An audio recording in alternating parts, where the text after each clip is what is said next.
Hi అండి. Welcome back to my channel. ఈరోజైతే నేను విలేజ్ స్టైల్ పులావ్ చూపించబోతున్నానండి.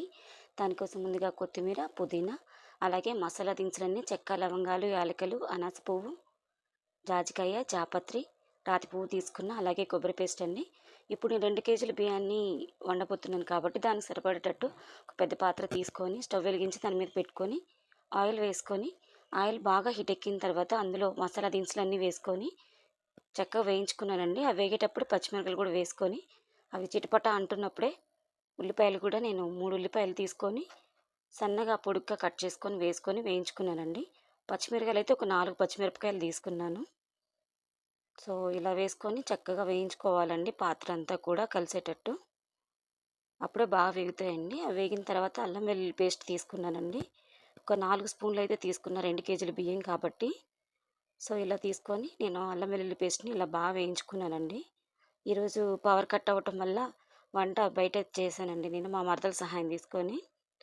సో, ఇలా బాగా వేగిన తర్వాత పచ్చి కొబ్బరి పేస్ట్ అయితే తీసుకున్నానండి. ఒక 5 స్పూన్ల వరకేను. కొబ్బరి పేస్ట్ వేయటం వల్ల రైస్ కూడా మంచి టేస్ట్ వస్తుందండి. చక్కగా ఇలా కొబ్బరి పేస్ట్ వేయటం వల్ల అందులో ఉన్న పాలతోటి రైస్ కలిసినప్పుడు చక్కగా లైట్‌గా తీయగాను రైస్ తింటుంటే చాలా టేస్ట్‌గా అనిపిస్తుంది. ఇప్పుడు కొబ్బరి పేస్ట్ వేసుకున్నాక ఇలా బాగా వేయించుకోవాలండి. పాత్ర అంతా కూడా కలిసేలాగా. అప్పుడే కొబ్బరి పేస్ట్‌లో ఉన్న పచ్చిదనం పోయి చక్కగా ఇలా వీడియోలో చూపిస్తున్నట్టు వేగిపోయినట్టు కనిపిస్తుంది.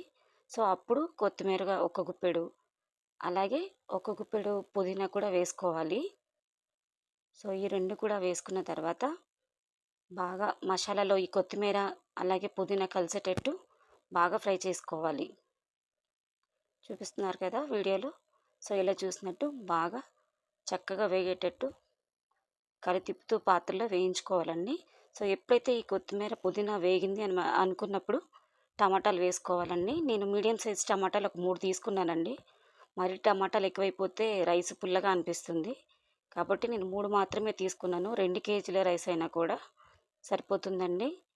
సో, ఇప్పుడు టమాటాలు వేసుకున్న తర్వాత ఇలా బాగా ఉడికించుకోవాలండి. సో, చూస్తున్నారు కదా టమాటాలో నుంచి నీరంతా ఇలా బయటకొస్తుంది. సో, అడుగంటకుండా ఇలా బాగా వేయించుకుంటూ ఉండాలి. చూస్తున్నారు కదండీ! వాటర్ ఇలా వస్తుందా టమాటాల నుంచి, అలా వచ్చేటప్పుడు మనం ఎసరికి సరిపడేటట్టు వాటర్ పోసుకోవాలి. నేనైతే గ్లాస్ బియ్యానికి 1 ½ గ్లాస్ వాటర్ అయితే తీసుకున్నాను. సరిపోతుందండి. నేను నార్మల్ బియ్యమే తీసుకుంటున్నాను కాబట్టి నాకు ఈ కొలత సరిపోతుంది. బాస్మతి రైస్ తీసుకున్నా కూడా సరిపోతుందండి ఈ కొలత. కాకపోతే కొత్త బియ్యం, పాత బియ్యం అనేది కొంచెం చూసుకొని రైస్ అనేది ప్రిపేర్ చేసుకునేటప్పుడు ఎసరు కొంచెం తేడా వస్తుంది. సో, నార్మల్ బియ్యం కాబట్టి నేను గ్లాస్‌కి గ్లాస్‌న్నర నీళ్ళైతే తీసుకున్నాను.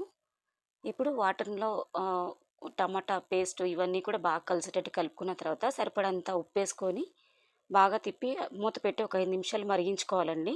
తర్వాత మూత తీసి ఉప్పు సరిపోయిందో లేదో ఒకసారి నేను చెక్ చేసుకున్నాక చాల్లేదు నాకు అనిపించినప్పుడు కొంచెం ఉప్పేసుకొని మళ్ళీ మూత పెట్టి ఇంకొక 5 నిమిషాలు ఇలా మరిగిచ్చానండి. చూస్తున్నారు కదా వీడియోలో. ఇలా బాగా బాయిల్ అయిపోతున్నట్టు కనిపిస్తుంది కదా ఎసరంతా కూడా.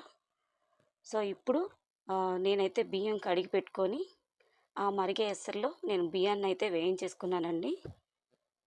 చూస్తున్నారు కదా బియ్యం అంతా ఇలా వేసి శుభ్రంగా చక్కగా బియ్యం వేసిన తర్వాత ఎసరులో ఈ బియ్యాన్నయితే ఇలా తిప్పాలి బాగా. సో, ఇలా తిప్పడం వల్ల బియ్యం విరిగిపోతాయని అందరూ అంటుంటారు కానీ ఏం విరగవండి. అప్పటికప్పుడు బియ్యం కడిగితే చాలా బాగా వస్తాయి, ఏం విరగవు. బియ్యం వేసుకున్న తర్వాత ఇలా చక్కగా బాగా ఎసరులో బియ్యం అంతా కలిసేటట్టు బాగా తిప్పాలండి. సో, ఇలా తిప్పేసేసి మూత పెట్టాలి. మూత పెట్టి ఒక 10 నిమిషాలు, ఒక 5 నిమిషాలు మనం ఉడికించుకున్న తర్వాత ఇలా పొంగొస్తుంది అనుకున్నప్పుడు వెలికిలగా ఉన్న మూతను తీసి బోర్లించుకోవాలండి. ఎందుకంటే వెలికిలగా ఉంటే మూత కింద పడిపోతుంది బియ్యం ఉడికేటప్పుడు. అందుకని బోర్లించుకోవాలండి. ఇప్పుడు కింద పడకుండా ఉంటుంది. తర్వాత అన్నం మూడొంతులు ఉడికిపోయింది. ఇంకొక 5 నిమిషాలు దించుతాం అనంగా నేను నిమ్మరసం వేశానండి. ఒక నిమ్మకాయని పిండేసి ఎసట్లో కనుకేస్తే ఎసరంతా కూడా చిరుచేదొచ్చే అవకాశం ఉంది కాబట్టి సగం అన్నం ఉడికిన తర్వాత నేను నిమ్మరసాన్ని అయితే వేశాను. వేసి మూత పెట్టానండి. డైరెక్ట్‌గా ఇంకా స్టవ్ మీద మగ్గేటప్పుడు అడుగంటుతుందని నేను కింద పెన్నం అయితే పెట్టి పెన్నం మీద అన్నం పాత్రని పెట్టానండి.